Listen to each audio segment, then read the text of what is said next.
vamos a ver un poquito hablando de lo que el Señor nos dice en su palabra. Partimos de un principio que es muy importante. El Señor ha dado su salvación por medio de nuestro Señor Jesucristo a todo aquel que cree. La Biblia nos dice allí en Efesios capítulo 2, si nos vamos allí con nuestras Biblias, por favor, a Efesios capítulo 2, vámonos allí, verso 1.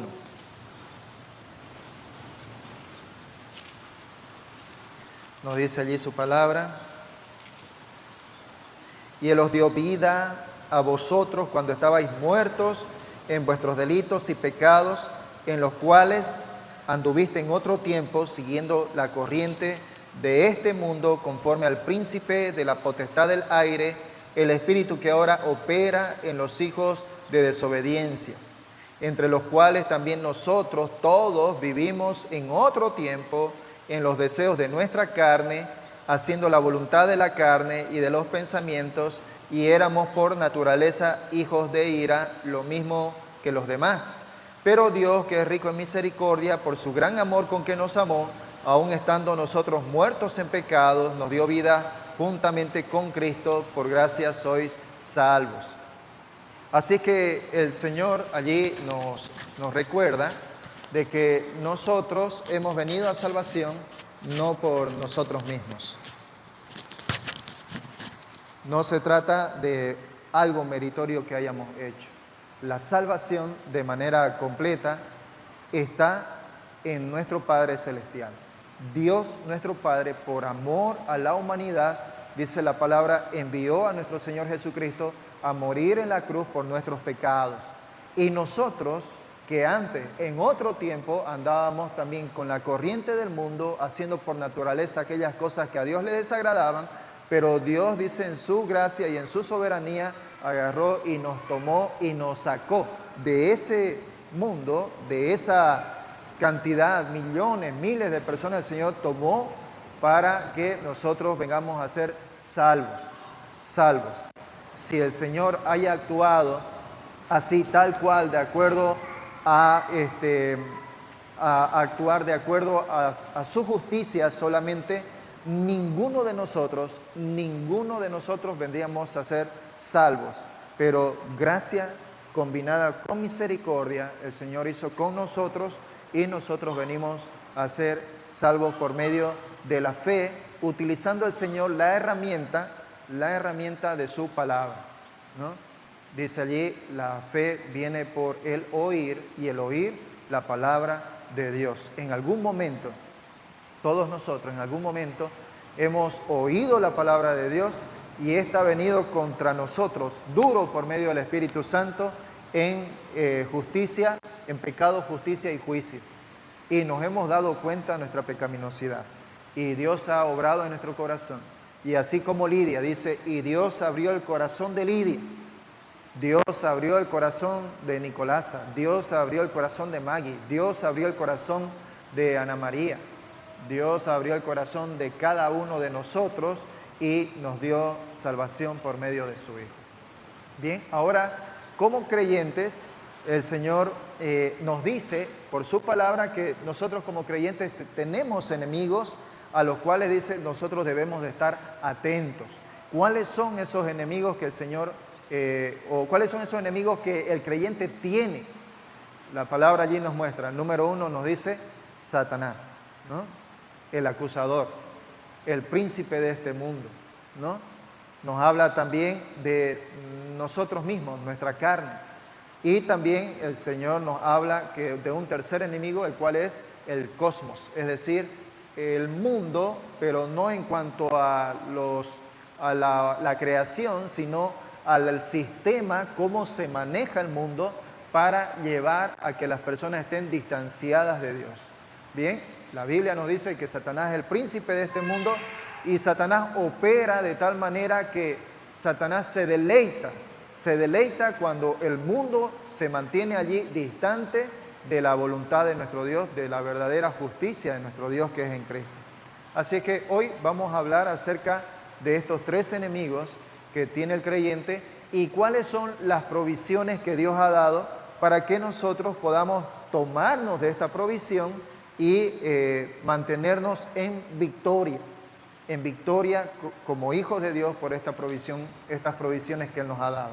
Veamos allí un poco, amados hermanos, de lo que nos dice allí la palabra. Justamente el primer enemigo del creyente viene a ser, como ya lo mencionamos, es Satanás, la serpiente antigua, el tentador, el príncipe de este mundo, dice la palabra, ¿no?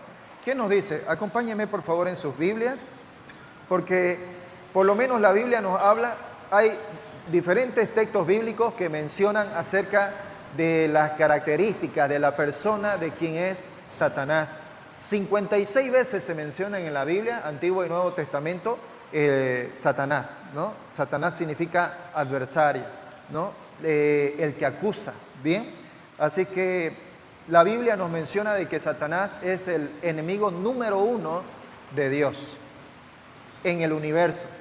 Satanás es el enemigo número 1 de Dios en todo el universo.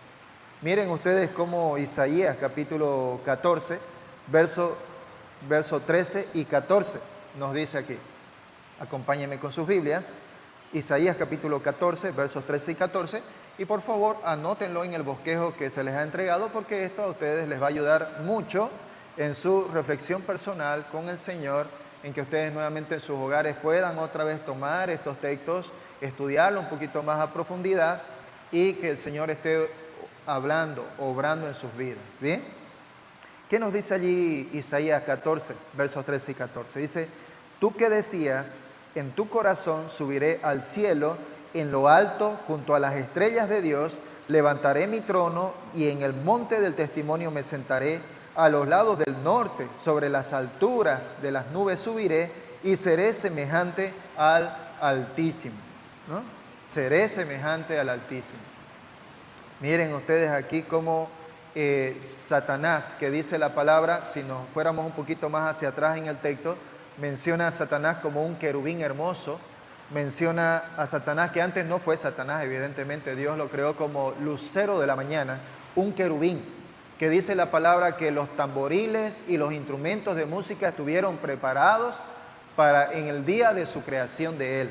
Quiere decir de que Satanás, además de ser un protector de Dios, además de ser eso, probablemente podríamos decir que Lucifer era el encargado de la adoración de Dios.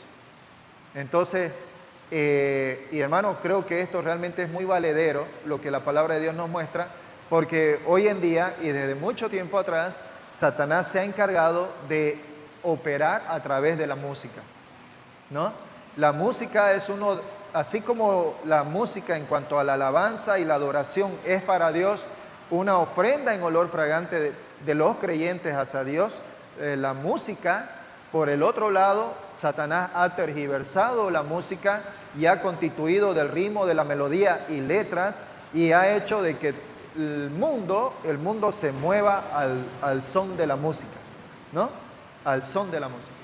Y hoy en día yo admiro mucho y me encanta escuchar música del pasado, música de lo que escuchaban mis padres, ¿no? En comparación a la música actual que hoy se escucha. Una música sin sentido, una música que promueve la promiscuidad, que promueve el adulterio, que promueve la fornicación, y todo esto detrás de ello sutilmente Satanás está.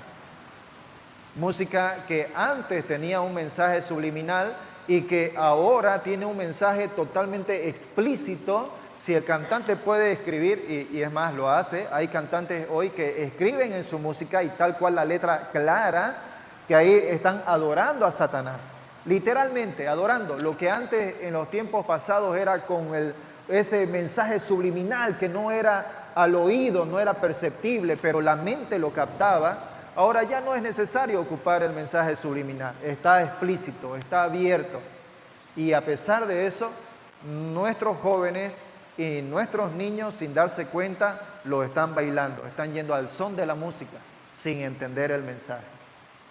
Bien, así que la Biblia nos habla de Satanás. Él es el número 1, el enemigo número 1, juntamente con los ángeles caídos. Ellos son quienes son enemigos del Señor. Nuestro Señor dijo en Juan capítulo 10, verso 10a: Él dijo, el ladrón no viene sino para hurtar, matar y destruir.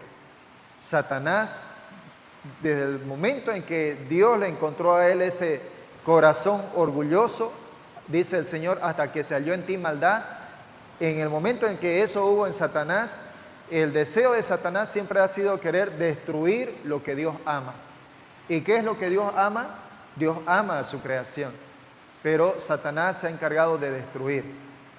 Yo leía, hay un libro que no se lo aconsejo a todos, solamente quienes, puedo decir que quienes sean maduros en la fe, el Marx Desconocido, un libro escrito por este autor, ahorita Richard Wurmbrand, ¿no? El Marx Desconocido. Este hombre, este autor, que fue en su tiempo fue un creyente, evidentemente, la ventana de hierro, este hombre escribe tomando citas que se pueden encontrar en museos, en libros de Marx, en cartas que enviaba Marx a su familia, de su familia a Marx, de Marx hacia otros escritores. Engels fue un coterráneo de Marx, y todas esas cartas que él estuvo enviando y le llegaron a él, todas estas cartas dan testimonio de que, por ejemplo, Marx fue un fiel satanista, fue un sacerdote satanista. Y Marx escribe, por ejemplo, algo muy similar a lo que aquí nos muestra Isaías capítulo 14. Cuando el mismo Marx escribe un poema y dice, quiero subir allá a las estrellas, a los cielos, y sentarme en el lugar de Dios, ocupar su lugar, ¿no? Y hay N cantidad de aberraciones que escribe él. Otros seguidores de Marx, como por ejemplo el Che Guevara, al cual mucha gente admira, este hombre que ha sido un hombre comunista, pero de una corriente marxista, él dice de que el hombre tiene la capacidad de convertirse en una máquina de matar, en una máquina literalmente de cometer asesinatos. Y así como él vivió, dice, como dice el dicho, ¿no? El que a hierro mata, a hierro muere, y así como él vivió a punta de bala, a bala lo mataron, ¿no? Así es que, hermanos, Satanás es así. La Biblia, Jesús dijo, el ladrón, haciendo una referencia a Satanás, el ladrón no viene sino para hurtar, matar y destruir. Satanás tiene ese propósito. Él se deleita, Satanás se deleita cuando mantiene a la creación de Dios sumida bajo un velo espiritual que no le permite ver la gracia de Dios. En Génesis capítulo 3, por supuesto, ustedes lo pueden volver nuevamente a leer en sus casas. Allí nos da el relato de cómo es que Satanás se presentó en el mundo, pecó en el universo contra Dios, Dios lo lanzó, y aquí en la tierra él vino como la serpiente, al cual la Biblia dice de él que es la serpiente antigua, y Satanás vino a tentar a la mujer, y por supuesto logró ese cometido.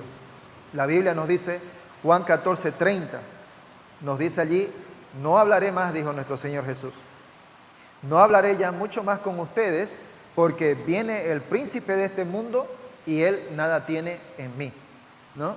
Miren la capacidad de nuestro Señor Jesús, 100% hombre, 100% Dios, aunque los discípulos no podían percibir la presencia cercana de Satanás, nuestro Señor Jesús dijo, ya no voy a hablar mucho con ustedes, porque viene el príncipe de este mundo y no tengo absolutamente nada que ver con él, ¿no?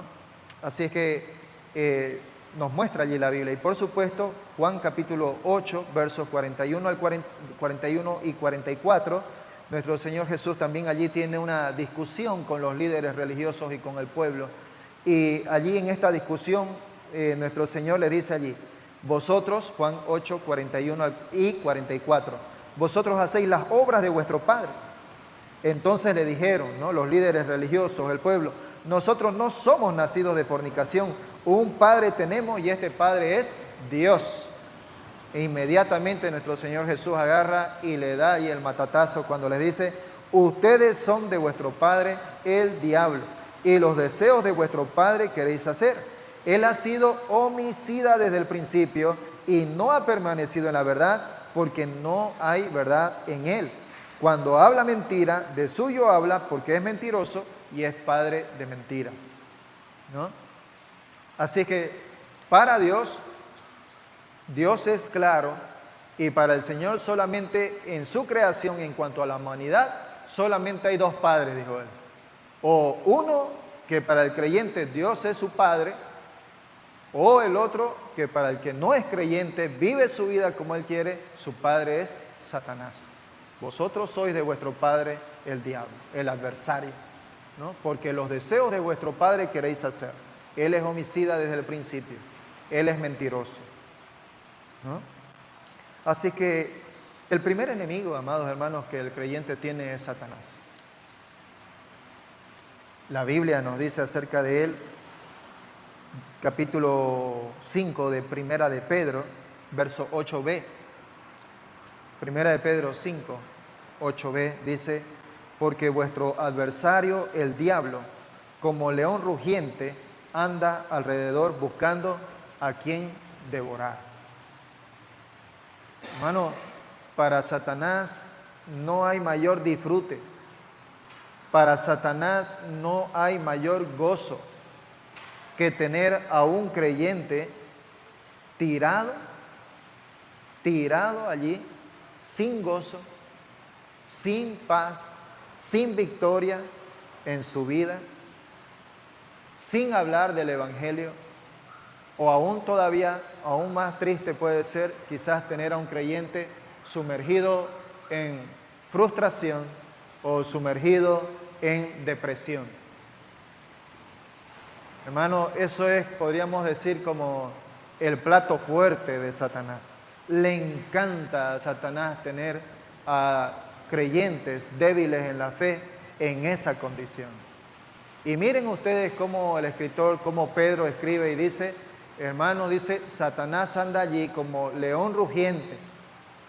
Y creo que todos hemos tenido alguna oportunidad de poder ver a un león, por supuesto no en persona, pero por lo menos ver a un león allí por la televisión, como cuando está al acecho ahí listo para agarrar e ir a su presa. ¿Cómo es tan intrépido, ¿no? ¿Cómo es tan sagaz? Que estando la presa por allí, la presa está desatendida, ¿no? Mirando a cualquier parte, comiendo, por ahí. Y está el león allí al acecho de tal manera que en el momento menos oportuno, la víctima cuando acuerda al león está encima y directo aquí en la yugular, ¿no? En el cuello para tapar respiración, ¿no? Así es que la Biblia nos habla acerca de él. Satanás anda como león rugiente buscando a quien devorar. Hermanos, ¿cómo estamos nosotros? Porque en este texto, si usted lo lee, 1 de Pedro 5:8a, dice allí, sed sobrios sí y velad, ¿no? Sed sobrios y velad. La palabra ser sobrio viene de una actitud de estar atento. Cuando una persona está ebria, no está con sus 5 sentidos y está como que andando a tientas, no sabe por dónde va, no puede dirigirse a sí mismo. Pero el ser sobrio significa el estar allí atento a las circunstancias, atento a la situación, y velar está allí como ese guarda que tiene que velar allí estando despierto, velar. Y así nos dice la Biblia que nosotros debemos de estar atentos y despiertos para evitar las acechanzas que Satanás tiene contra nosotros. ¿Cuál es la provisión que Dios ha dado al creyente? La provisión que Dios nos ha dado evidentemente es nuestro Padre Celestial. Miren allí Santiago capítulo 4, verso 7. Santiago capítulo 4, verso 7. Nos dice allí el texto, someteos pues a Dios, resistid al diablo y huirá de vosotros, ¿no? La palabra someter es una palabra en un tiempo aoristo, ¿bien? Y viene también en una voz que es en una voz de autoridad, es decir, está en un imperativo. La palabra también deriva de dos, son dos palabras que unen esto de someterse. Viene a ser la palabra upo, una palabra compuesta, upo que significa debajo y tazo que significa colocar, asignar, disponer. ¿Bien? Entonces, ¿qué significa esto? Significa más o menos como es una expresión militar, ¿bien? Y esta expresión militar dice, describe la actitud de un soldado que se pone bajo las órdenes de una persona en un rango superior, ¿no? Y en este caso, este ser de rango superior para el creyente es Dios mismo, ¿no? Upotazo, es decir, ponerse bajo la autoridad de manera voluntaria, es un término militar. Es decir, alguien que viene, recuerdan ustedes, ¿no? Quienes hemos ido allí al cuartel, ¿no es cierto?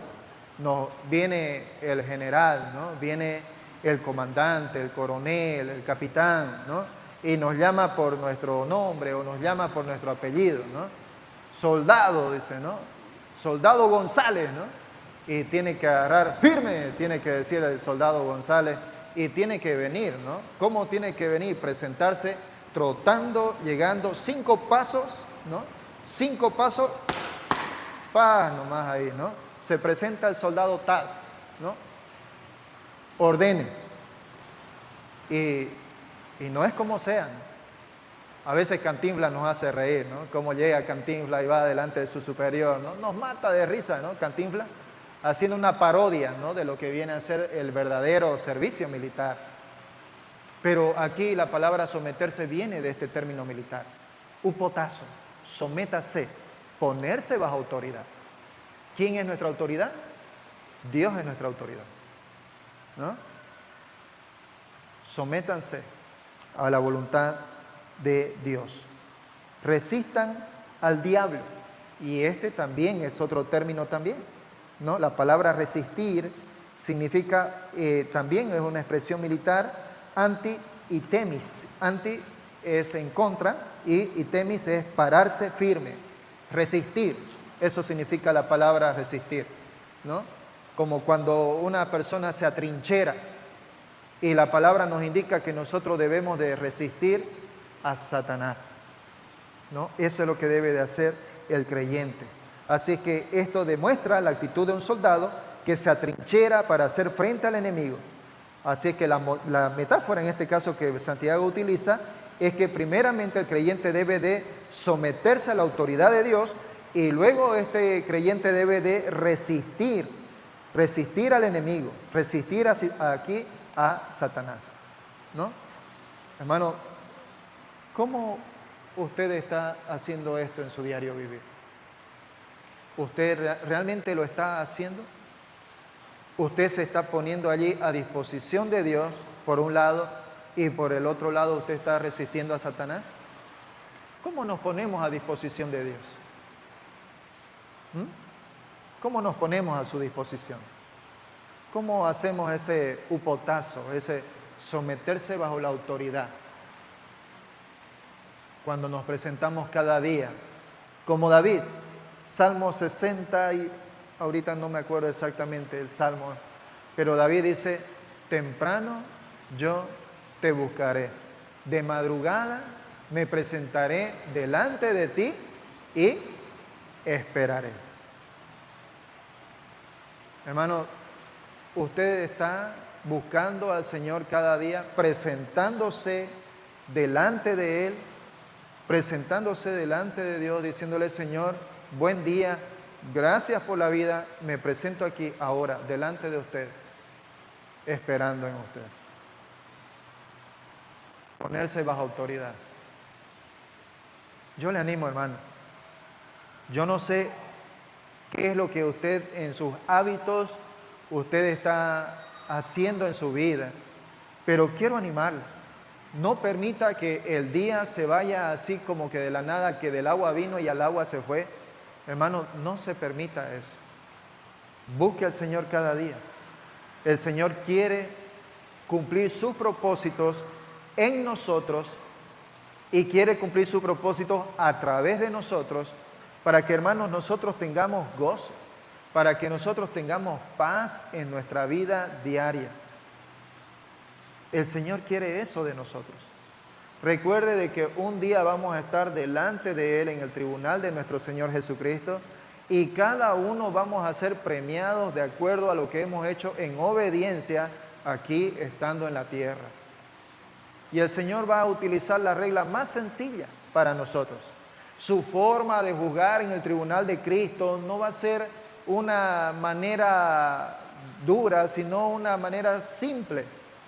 A quienes el Señor dio más tiempo de vivir en la tierra, a quien el Señor les dio mayores dones y talentos y todo para que les sirva, será diferente a uno en el cual de repente esté de este otro lado, que tal vez esté en el acabose de su vida y en ese momento el Señor en su gracia le permita ser salvo y simplemente ser salvo y tal vez morir. La manera en que Dios tratará eso será diferente. Pero, hermanos, tenemos que dar gracias a Dios que cada día que vivimos sobre esta tierra es un día más, es una oportunidad más que Dios nos da para que nosotros le sirvamos a Él. Sométase, upotazo, ponerse bajo la dirección de alguien que está en autoridad. Y nuestra autoridad, dice la Biblia, Dios mismo. ¿Bien? ¿Cómo se encuentra usted en esto? ¿Cómo se encuentra usted para con Satanás? ¿Es presa fácil para él? Ahí Satanás ya dice, ya este ya es mi muchacho, más o menos tal vez puede decir, tal vez. Si se refiere a usted, no permita que eso pase. Póngase a cuentas con Dios.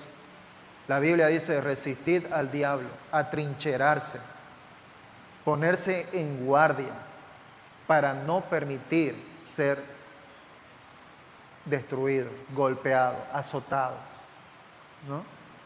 Así que, hermanos, vamos, en ese aspecto quiero animarle. Así que la provisión es nuestro Padre Celestial. La Biblia nos dice allí, Efesios capítulo 6, versos 10 al 18. Es un texto un poquito larguito, pero es lo que Dios nos ha dado, lo que la Biblia llama como lo que Dios nos ha dado para que nosotros nos vistamos de todos los instrumentos, todo lo que el Señor nos ha dado para que nosotros podamos tomar estas herramientas espirituales que el Señor nos ha dado, ¿no? Que nos dice allí en Efesios capítulo 6, versos 10 al 18, tomad el yelmo, nos dice, tomad el yelmo de justicia, tomad, dice también ahí, la coraza de justicia, el yelmo de la salvación, el cinturón de la verdad, calzado con los aprestos del Evangelio, el escudo de la fe, la espada del Espíritu, ¿no? Todo esto dice el Señor que nosotros debemos de tomar. Él nos ha dado esto. Él nos ha dado. Así como el soldado, tomando esto el apóstol Pablo, la comparación del soldado romano. Y recordemos que los soldados romanos aún hasta ahora son considerados como los soldados más preparados que fueron en su tiempo.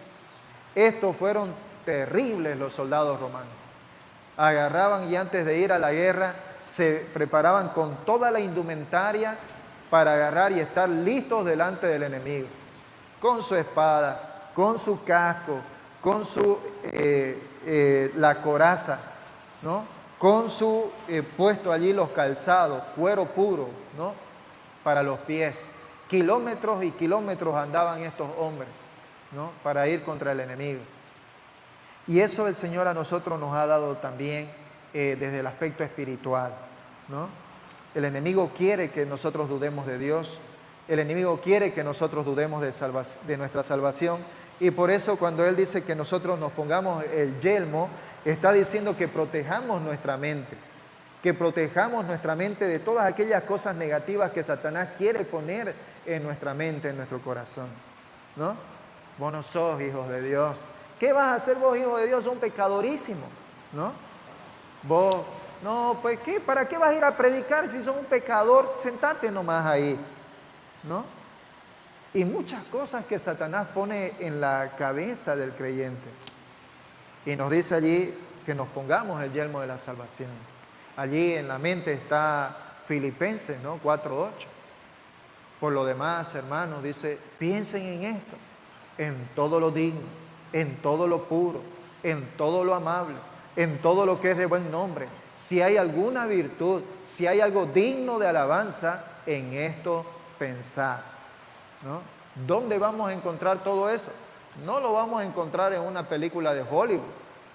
No lo vamos a encontrar en una revista pornográfica. No lo vamos a encontrar en un local nocturno o en cualquier otra cosa. No vamos a encontrar eso ahí. No lo vamos a encontrar en la calle. ¿Dónde vamos a encontrar eso? En la palabra de Dios. Allí es donde vamos a encontrar eso, ¿no? Nos habla allí el yelmo, ¿no?, para proteger, ¿no? Nos habla de la coraza de justicia. Satanás quiere atacar nuestro corazón, es decir, nuestras emociones, nuestra confianza en el Señor. Y dice, protéjanse con la coraza de justicia. Luego dice, protéjanse en su voluntad. Satanás pelea con mentiras, ¿no? Solo los creyentes deben de mantenerse firmes en la verdad de Dios. Protege contra los dardos del enemigo con el escudo de la fe, ¿no? Es decir, aferrarnos a la esperanza en Cristo, negarnos a creer las mentiras de Satanás. Puestos el calzado de los pies del Evangelio, ¿no? Es decir, de salir donde estemos, en el lugar donde estemos, en nuestro trabajo, en la oficina, en el mercado, con nuestros compañeros, entre nuestros amigos. Prestos, dice, el calzado del Evangelio. Mirad cuán hermosos son los pies de aquellos que anuncian la paz, de aquellos que anuncian buenas nuevas. Hermosos son los pies, ¿no? Y no porque se echa crema ni talco, ¿no? No por eso es hermoso, sino ¿por qué? Porque agarra y toma la decisión en el Señor de ser obediente. Señor, me has mandado a que yo anuncie tu palabra donde yo esté. Señor, dame por favor palabra, ayúdame, no sean mis palabras, sean las tuyas. Que pueda dar respuesta a la persona que me dé razón de usted. Ayúdeme. Y vamos y hablamos. Compartimos nuestra fe. Bien, así que de eso nos habla Efesios capítulo 6, versos 10 al 18. Fortaleceos en el Señor, estad firmes contra las acechanzas del diablo, tomen el escudo de la fe con que puedan apagar todos los dardos de fuego del maligno, ¿no? ¿Quién lo ha provisto esto? Dios es quien lo ha provisto. Bien, Primera de Pedro capítulo 5, versos 6 al 9. Primera de Pedro capítulo 5, versos 6 al 9. Miren aquí lo que dice el texto. No se olviden de anotarlo en su bosquejo que ustedes tienen en su mano. Humillaos pues bajo la poderosa mano de Dios, para que Él os exalte cuando fuere tiempo, echando toda vuestra ansiedad sobre Él, porque Él tiene cuidado de vosotros. Sean sobrios y velen, porque vuestro adversario el diablo como león rugiente alrededor anda buscando a quien devorar, al cual resistid firmes en la fe, sabiendo que los mismos padecimientos se van cumpliendo en vuestros hermanos en todo el mundo. Mas el Dios de toda gracia, que nos llamó a su gloria eterna en Jesucristo, después que hayáis padecido un poco de tiempo, Él mismo os perfeccione, afirme, fortalezca y establezca. ¿Bien? Así es que por un lado tenemos un enemigo que se llama Satanás, que es el príncipe de este mundo, que es nuestro acusador. Pero por el otro lado tenemos, por supuesto, a Dios. Romanos 8:31. Si Dios es pues con nosotros, ¿quién contra nosotros? Así como Dios nos ha dado la salvación, Dios es el único quien nos confirma por medio de su poder. Es el que puede no solamente darnos la salvación, sino mantenernos en nuestra salvación eternamente. ¿Por qué? Porque tiene el poder. Si Dios es por nosotros, ¿quién contra nosotros? Y allí explica Pablo y dice, ni ángeles ni principados, ni lo presente ni lo porvenir, ni lo alto ni lo profundo, ni ninguna otra cosa creada nos podrá separar del amor de Dios que es en Cristo Jesús, Señor nuestro. Nadie puede quitarnos la salvación, nadie puede quitarnos del amor de Dios, porque Él tiene el poder, no solamente de salvarnos, sino de mantenernos firmes en la salvación que Él nos ha dado. La salvación de principio a fin es solo de Dios. es solo de Dios. Así es que eso viene a ser contra Satanás. Nuestro segundo enemigo, nos dice allí la palabra, es uno mismo, la carne. Esto en el griego es sarx, ¿no? La carne es el segundo enemigo del hombre. Y lo cierto es de que la palabra de Dios nos dice de que si bien la salvación ha venido de Dios y Dios nos ha cambiado. El Señor primero es que ha dado vida a nuestro espíritu. Estábamos muertos en nuestros delitos y pecados y lo que estaba muerto el Señor ha dado vida nueva. Y ahora en esa vida nuestro espíritu tiene una relación con Dios. Eso es lo que Él ha hecho en la salvación. Y lo segundo es que el Señor ha hecho una metanoia en nuestra mente. En nuestra mente. Nos ha cambiado el corazón y nos ha transformado nuestra mente. En todas esas cochinadas en las que antes andábamos, en todo aquello que a Dios antes no le gustaba, mentiras, fornicaciones, adulterios, robos, asesinatos y todas aquellas cosas que nosotros hemos vivido en nuestra vida, el Señor de pronto agarra y cambia, transforma nuestra manera de pensar. Y entonces nos damos cuenta de que lo que habíamos hecho realmente es malo y perversamente malo delante del Señor. Y entonces Él nos da ahí la capacidad de cambiar. Y aquello que hasta donde el Señor allí nos ha dado en su gracia, hay cosas en las cuales ya nosotros necesitamos seguir trabajando en nosotros. Porque tenemos la base firme de nuestro Señor Jesucristo. Y la carta de Pablo a los Corintios dice, miren cómo cada uno cómo sobreedifica. Es decir, de que el apóstol Pablo, corroborando con otro texto, también dice de que cada uno de nosotros debe de ejercitarse en la piedad. El ejercitarse en la piedad significa de que el creyente también, así como Dios ha transformado su vida, hay aspectos en los cuales el Señor requiere y quiere que nosotros trabajemos en esas áreas de nuestras vidas, por supuesto acompañado de Él, evidentemente. Entonces allí es donde requiere de nosotros cambios de hábito. Cambios de hábito. Como aquel ladrón, que siendo su vida un ladrón mucho tiempo, agarraba y se levantaba en la mañana, abría los ojos y decía, hoy es un buen día para robar, ¿no?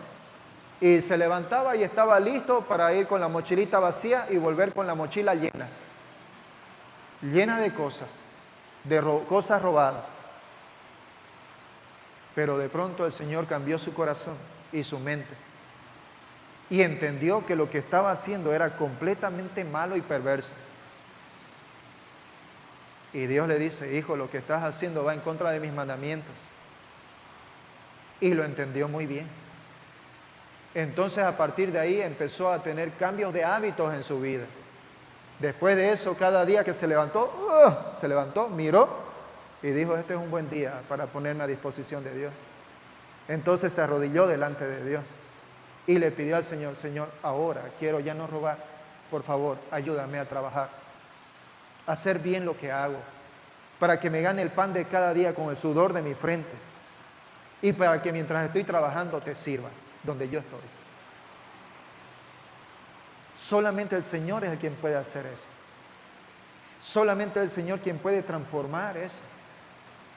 Aquello que era natural para nosotros, irnos hacia cosas que a Dios no le gustaban, cosas que por naturaleza eran propios de nosotros, el Señor agarra y lo cambia. ¿Qué nos dice allí la palabra? Miren ustedes cómo el apóstol Pablo, en este aspecto de su vida, él agarró y lo vivió en carne propia.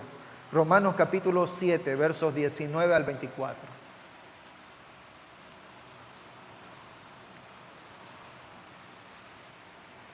Romanos capítulo 7, versos 19 al 24. ¿Qué dice el apóstol Pablo? Miren ustedes que él está hablando allí en primera persona. Quiere decir que lo que él en ese momento está hablando es una experiencia personal de él. Y Pablo dice, porque no hago el bien que quiero, sino el mal que no quiero, eso hago. Y si hago lo que no quiero, ya no lo hago yo, sino el pecado que mora en mí. Así que, queriendo yo hacer el bien, hallo esta ley, que el mal está en mí. Porque según el hombre interior, me deleito en la ley de Dios, pero veo otra ley en mis miembros que se revela contra la ley de mi mente y que me lleva cautivo a la ley del pecado que está en mis miembros. Miserable de mí, ¿quién me librará de este cuerpo de muerte? El apóstol Pablo lo entiende claramente. Un espíritu renovado en el Señor, una mente cambiada en el Señor, deseos profundos de querer hacer el bien, sin embargo, un cuerpo no redimido. Un cuerpo no redimido. Un cuerpo que aún todavía, aunque la mente quiere servir al Señor, hay un cuerpo que quiere atraerlo hacia este lado. Pero Pablo continúa allí en Romanos capítulo 8, verso 1, porque no se queda ahí. Pablo continúa en Romanos 8.1. ¿Qué es lo que dice Romanos 8.1? ¿Lo tiene ahí Romanos? Préstemelo. Ahora pues, ninguna condenación hay para los que están en Cristo Jesús, los que no andan conforme a la carne, sino conforme al Espíritu. ¿A quién está hablando? A la iglesia, a nosotros, a cada creyente. Porque el no creyente no tiene la capacidad, pero el creyente sí, en el Señor. Bien. Así que Pablo, viviendo esta experiencia, él dice, miserable de mí, ¿quién me librará de este cuerpo de muerte? Gracias doy a Dios, él continúa diciendo allí, que con mi mente sirvo a la ley de Dios y con la carne, dice él, a la ley del pecado. Ahora, Dios allí nos ha dado esta provisión y la provisión es su Espíritu Santo. Efesios 5:18, ¿qué nos dice? No os embriaguéis con vino, no os embriaguéis con la cerveza, no os embriaguéis con la Budweiser, no os embriaguéis con la Pilsener, no os embriaguéis con el soldadito, es el de 2 pesos, 5 pesos de costar ahorita, ¿no? No os embriaguéis con, ¿cuál más? Ya no me acuerdo ya. Con la chicha cochabambina, ¿no? No os embriaguéis, ¿no?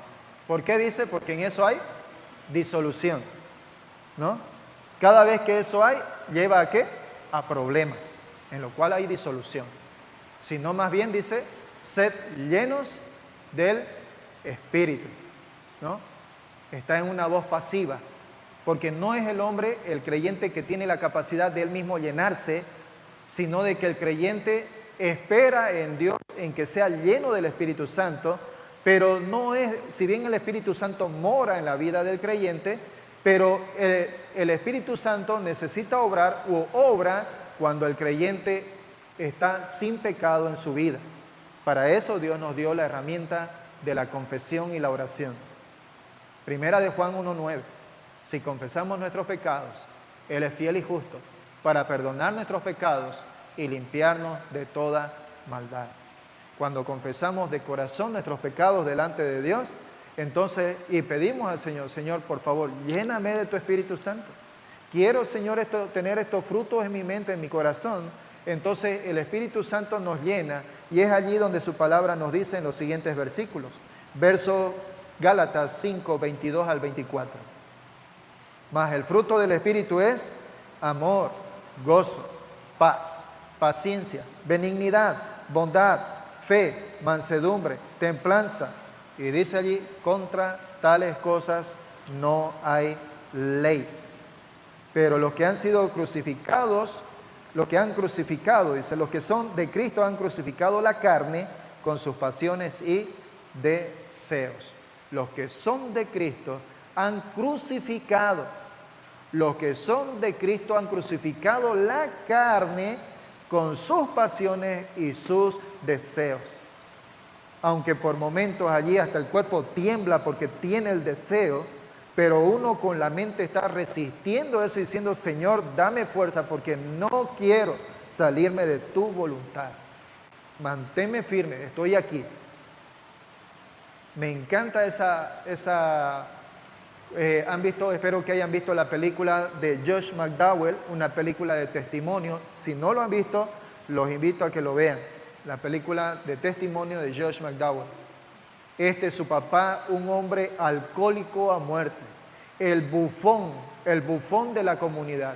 Cada vez que lo veían borracho a este hombre, la gente lo miraba, lo conocían todos, de tal manera que lo único que le salía a ellos era nada más risa de ver a este hombre cómo andaba borracho en la calle. Se convirtió nada más en eso. Hizo a su familia un desastre en la vida, frustración. Su esposa murió llena de tristeza, en depresión. Su hijo, Josh, antes de conocer al Señor, ya había planificado la manera en que iba a matar a su padre. Él decía, lo único que tengo que hacer es matarlo, y había planificado la manera de cómo lo iba a hacer, de tal manera que esto suene más a un accidente en lugar de que sea él, digamos, como el autor. Pero Dios llegó a la vida de este joven. Y su padre sabía de que toda su familia lo odiaba. Josh se fue a la universidad, en la universidad conoció al Señor, luego volvió de vacaciones a la casa de su padre, y estando en la casa de su padre, Josh le dijo unas 2 palabras, le dijo, una frase, le dijo a su padre, lo cambió todo. Porque su padre sabía de que toda la familia lo odiaba. Él solamente al final quedó solo en su casa, pero Josh llegó allí, joven, y le dijo a su papá, papá, te amo. Solamente fue esta palabra, papá, te amo. Cuando le dijo esa palabra, quebrantó el corazón de su papá. Y su padre agarró y posteriormente le dijo, hijo, no sé qué te cambió, pero lo que te haya cambiado, yo lo quiero tener. Entonces su padre agarró y días después aceptó al Señor en su vida. Un alcohólico, todo el tiempo había bebido, todo el tiempo. Una oportunidad, después que se entregó al Señor, agarró, estando en una reunión entre amigos, su hijo también por allí, él agarró, están en un lugar, en una actividad social, y viene alguien y le dice a su padre y le ofrece el traguito, el de siempre. Toma, sé que este te gusta. Le ofreció allí el trago. Él agarró a su padre, al principio la mano rápida, a extender la mano para tomar la bebida, y lo que hizo ahí, a lo que estaba a la mitad paró, y la mano tembló. Y agarró y le dijo, no gracias, ya dejé la bebida. Qué linda la palabra que Josh dijo, el Señor cambió a mi padre, cambió su corazón, cambió su mente, pero no cambió su cuerpo. Su padre, nada más unos pocos meses después, murió de cirrosis, ¿no? Pero lo lindo de esto es que su padre murió con el Señor en su corazón. Y a eso es lo que se refiere, hermano, con el tema de la carne. La mente y el corazón han sido redimidos, han sido cambiados, han sido transformados, pero el cuerpo está en esa lucha. Pero el Señor no nos pone a nosotros, no es condescendiente con nosotros. No dice, ay, hijito mío, es que sí tenés esta lucha, ¿no? Y, ay, hijito, no sé, a ver cómo te la ves. No, no dice eso. Como ya lo hemos leído allí en Romanos 8:1, dice, ¿no? De que todos los hijos de Dios han desechado los deseos y las pasiones de la carne. ¿Por qué? Porque viven en el Espíritu. El Espíritu Santo. Hermanos, todos nosotros podemos tomar, todos los creyentes podemos tomar del Espíritu del Señor y podemos vivir agarrados de ello, tomados de ello, y el Señor cada día más va transformando nuestras vidas. No nos podemos quedar como creyentes pasivos. No nos podemos quedar allí como creyentes débiles en la fe, como niños. Como el autor a los hebreos les dijo a los hermanos, hermanos, yo teniendo que tratarlos a ustedes como hermanos maduros en la fe, y en lugar de darles plato fuerte, observo de que todavía tengo que agarrar y darles leche, la leche espiritual, porque veo de que lastimosamente aún todavía ustedes siguen siendo unos niños. Hermano, eso no debe de caracterizar a una iglesia. Todo creyente debe de trabajar en el crecimiento de su fe.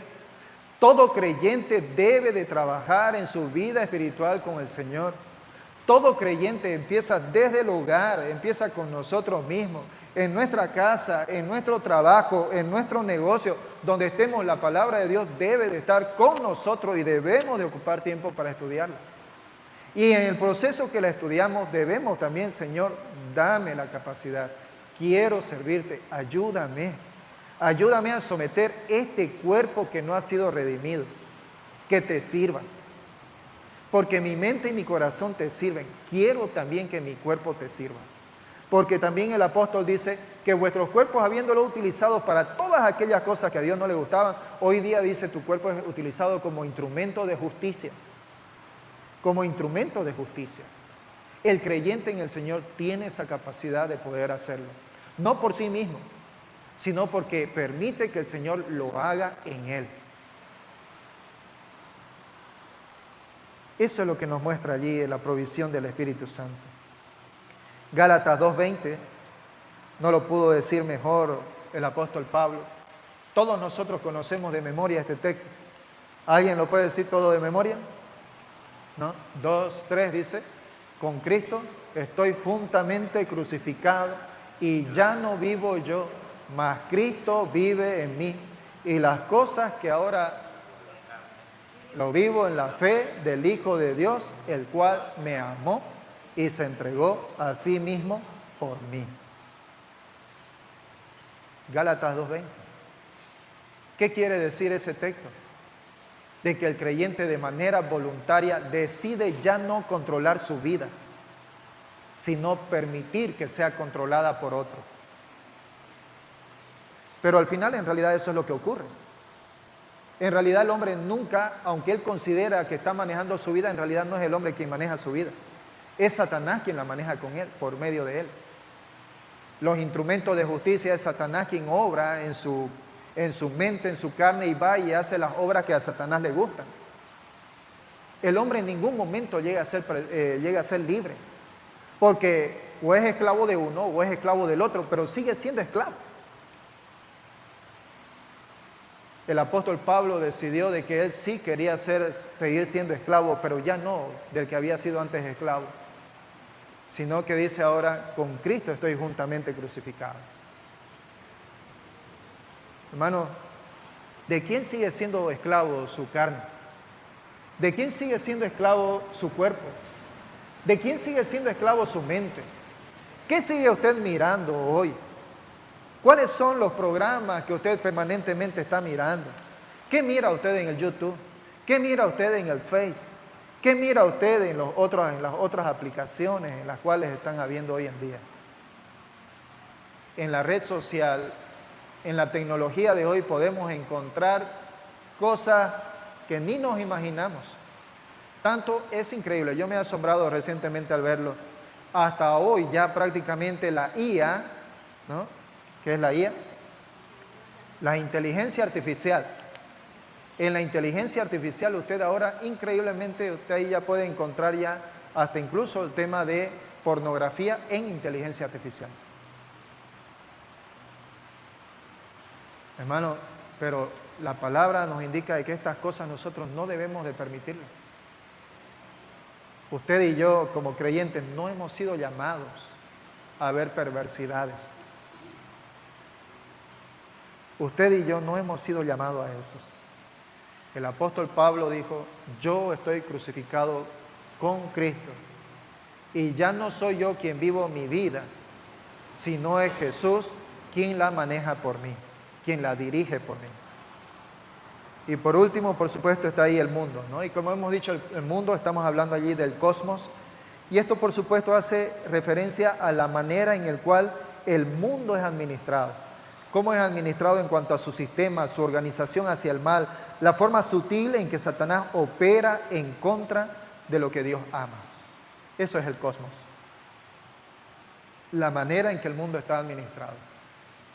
Y somos testigos de eso. Somos testigos. Cuando pasamos por las calles y vemos allí un burdel, cuando pasamos por los lugares y está lleno ahí de cantinas para beber y para todo eso.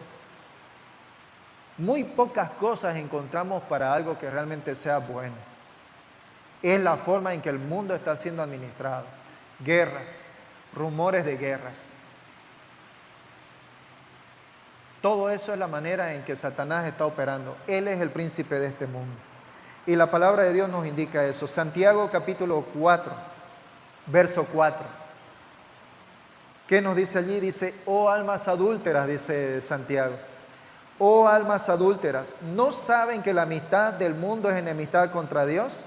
Cualquiera, pues, que quiera ser amigo del mundo, se constituye enemigo de Dios. Cuando de repente tal vez el creyente está en esa lucha, ¿no? Es creyente y de repente se enrola tal vez allí sin querer con amigos, ¿no? Que los amigos, ya pues oye, una chelita, aunque sea un vasito tomado, uno nomás, ¿no? Y del primero llega el segundo, tercero y después cuando acordamos de repente, ¿no? Espero que eso no suceda entre los creyentes. Pero normalmente la tentación viene así, un ingo nomás, si no va a pasar nada, no te va.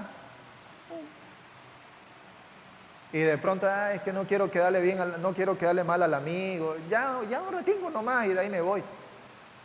Se empieza por uno y cuando uno acuerda ya lo perdió todo. Ya lo perdió todo. Perdió el control. Ahí es lo que la palabra en cierta medida se refiere. Aquel que quiere ser amigo del mundo se constituye en enemigo de Dios.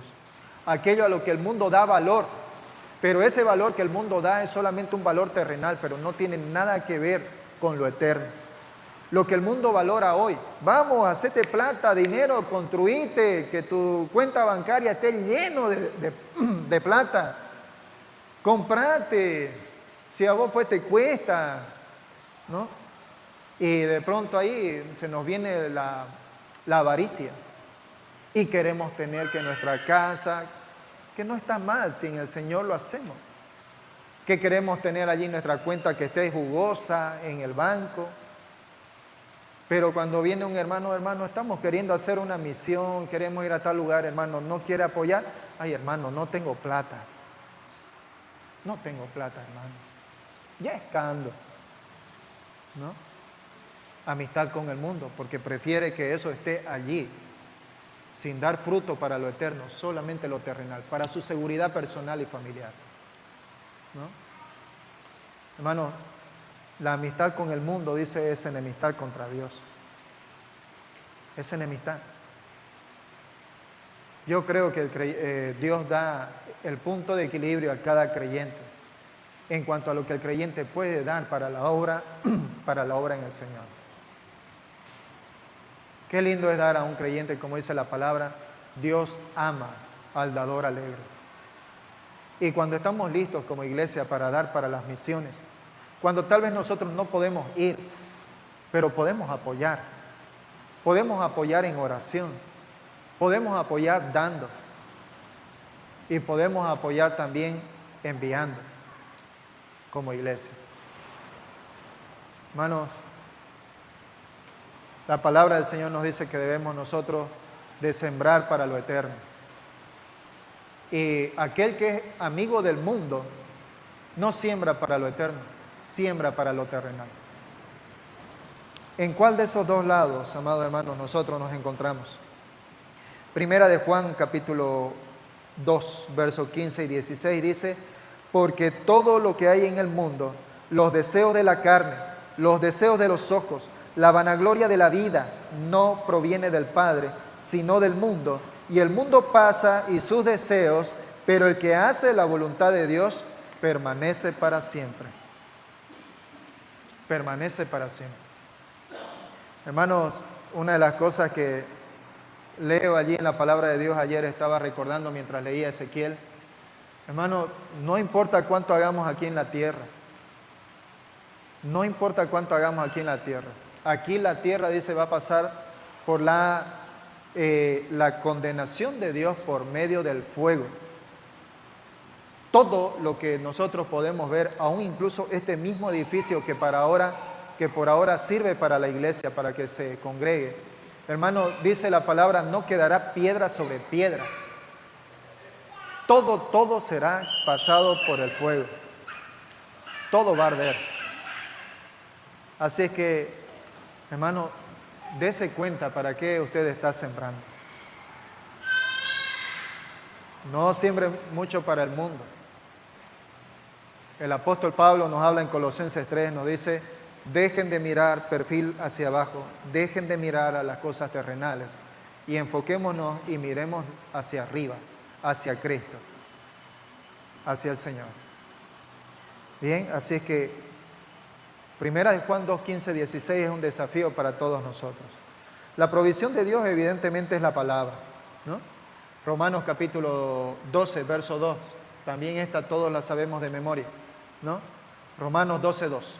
No os conforméis a este siglo, sino transformaos por medio de la renovación de vuestro entendimiento. ¿Cómo es que una persona puede renovar su mente? Por medio de la palabra. Dios nos ha dado la palabra para que por medio de ella renovemos nuestra mente. Recuerden que esto en cierta medida alguna vez ya lo hemos hablado. No os, dice allí, la palabra es, no os conforméis. Viene de esta palabra que significa como un molde, como el molde de la torta. Agarra, se lo hace la masa, ¿no? Se lo prepara la masa, harinita, lechecita, huevito, azúcar, sal y no sé qué otras cositas más, batiendo con la manito o con una de estas, y luego hay un molde allí que está antes de poner al fuego. Ese molde allí se lo pone ya la masa y se le da ahí la forma en el molde. Y la palabra dice, no os amoldéis a la manera en que este mundo vive. No os amoldéis, no tengáis la forma del mundo, sino dice, transformaos por medio de la renovación de vuestro entendimiento, la palabra de Dios. Bien, y ahí tenemos algunos textos, anótelo por favor en su Biblia, Salmo 19, 7 al 12, y Salmo 119, 9 y 11. Estos salmos nos hablan acerca de la palabra del Señor. Bien, para que usted en su casita pueda leerlo. Salmo 19, 7 al 12 y Salmo 119, 9 y Salmo 119, 11. Bien. Hermanos, ¿cómo estamos? ¿Cómo estamos frente a estos tres enemigos? ¿Estamos realmente dando la dura batalla y estamos teniendo victoria? ¿O estamos allí en perfil bajo, derrotados? El Señor no quiere que vivamos una vida derrotada. El Señor nos ha dado todos los elementos necesarios para toda la provisión necesaria para que podamos vivir una vida en victoria. Bien, vamos a orar. Amado Dios, gracias por tu palabra. Gracias, Señor, por la provisión que nos has dado frente a estos enemigos que tenemos como creyentes. Señor, te ruego, danos victoria. Danos victoria en Cristo Jesús, Señor. Que cada día nosotros muramos para que Cristo tome el control de nosotros. En eso consiste, Señor, la verdadera victoria del creyente, en que Cristo sea quien dirija nuestra vida y sea tu palabra, tu Espíritu Santo, Señor, tú, Padre, que nos has dado la investidura, Señor, de todas las herramientas espirituales para que podamos vivir vidas en victoria. Padre, estamos en tus manos, te encomendamos nuestras vidas. En el nombre de tu amado Hijo Jesús, amén.